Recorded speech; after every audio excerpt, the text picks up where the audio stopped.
Assalamu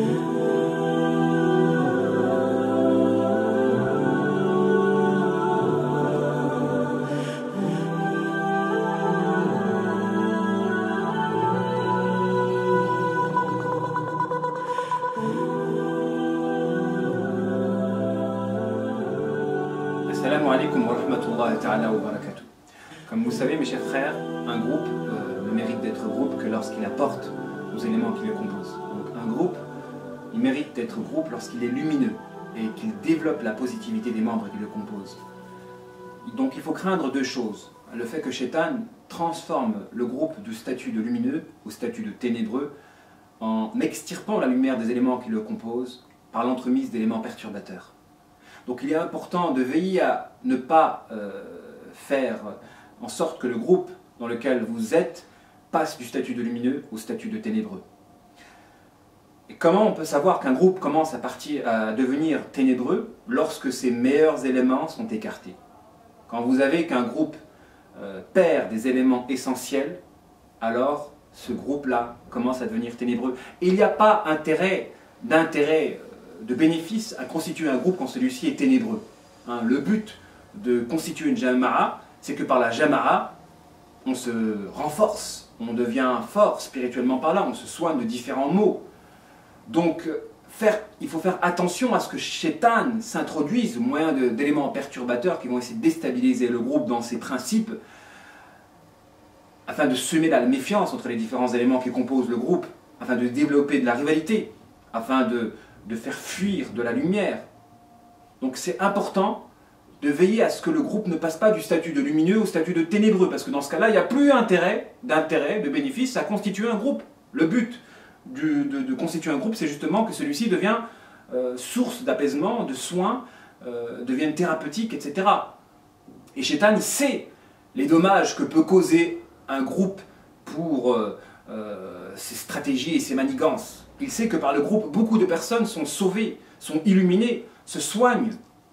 Alors il va tout faire pour que le groupe ne soit pas un groupe qui soigne, mais un groupe qui développe nos maladies et nos maux. Donc pour cela, le leader, le responsable, parce que pour remédier à cela, il faut que le leader soit à la hauteur de sa responsabilité, d'être une personne qui veille à ce que son groupe soit lumineux et pas ténébreux. Donc le leader, pour cela, je vais essayer d'établir les différentes caractéristiques par lesquelles nous pouvons reconnaître un bon leader, afin de veiller à remédier et à se prémunir à la manigance satanique qui veut que le groupe soit ténébreux, afin que les meilleurs éléments soient perdus. Parce que là, franchement, on tomberait dans un piège, et Shaitan travaille à cela. Il travaille à faire en sorte que le groupe devienne ténébreux.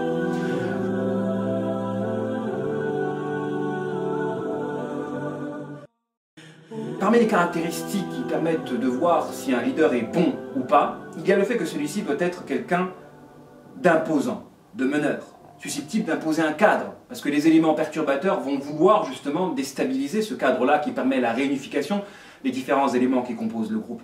Donc le leader doit être quelqu'un d'imposant, pas un suiveur qui risque d'être soumis à la pression des membres qui composent le groupe. Non, le leader doit savoir imposer ses directives.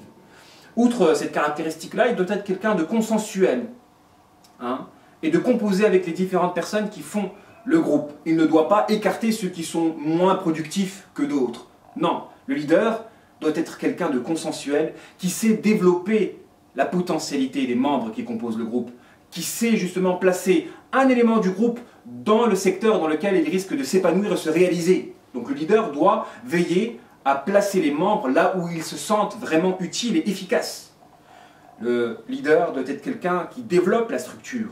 Ça ne doit pas être un leader par lequel la structure ne progresse pas, ne pratique pas, ne fait pas de projet. Non, le leader est un leader quand il permet à la structure de se développer, d'avancer dans le concret, pas dans la théorie et uniquement dans la discussion. Le leader doit être quelqu'un de responsable, susceptible d'englober tout le groupe, à un tel point où lorsque dans un des départements il y a une faille, il doit sentir cette faille en lui. C'est ça la responsabilité.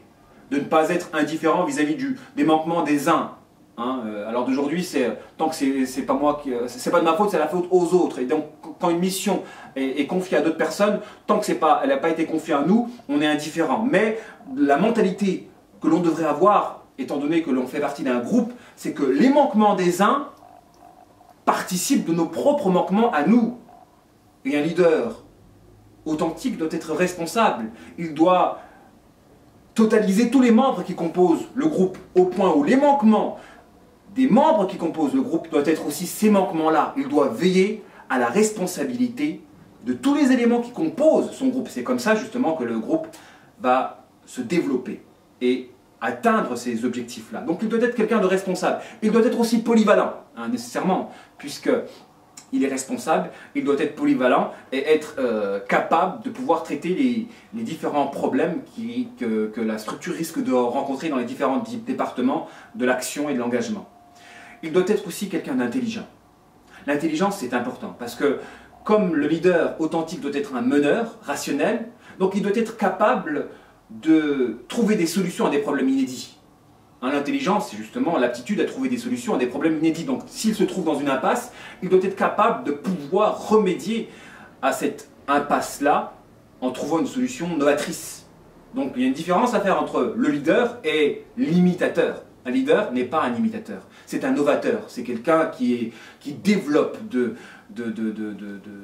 l'intelligence, particulièrement à l'endroit de problèmes inédits. Hein, tandis qu'un imitateur est quelqu'un qui, lorsqu'il se trouvera confronté à un problème inédit, sera bloqué. Il ne bougera pas. Outre ces différentes caractéristiques, le leader authentique doit être quelqu'un de sincère, de savant, de pieux. Hein. Le leader doit vérifier toutes ces caractéristiques-là. Il doit être savant dans le domaine de la religion, pieux, hein, parce que s'il n'est pas pieux, il risque d'abuser de son statut. Shaitan va tenter le leader afin que celui-ci abuse de son statut pour réaliser des intérêts mondains et personnels. Donc il doit être pieux, sincère et sachant. Donc il doit posséder de la science. Donc voilà, j'ai exposé les différentes caractéristiques qui permettent au leader d'être un leader authentique et d'être consensuel et de réunir tout le monde. Hein. Il ne doit pas uniquement choisir certaines personnes au détriment d'autres personnes. Donc le leader authentique est une personne qui vérifie toutes ces caractéristiques-là pour remédier au piège de Shaitan qui voudra faire en sorte que le groupe passe du statut de lumineux au statut de ténébreux en écartant les éléments essentiels et vraiment utiles à la Jama'a et en se composant uniquement d'éléments qui se reconnaissent à travers des alliances sataniques aisées à accomplir. Wassalamu alaikum wa rahmatullahi ta'ala wa barakatuh.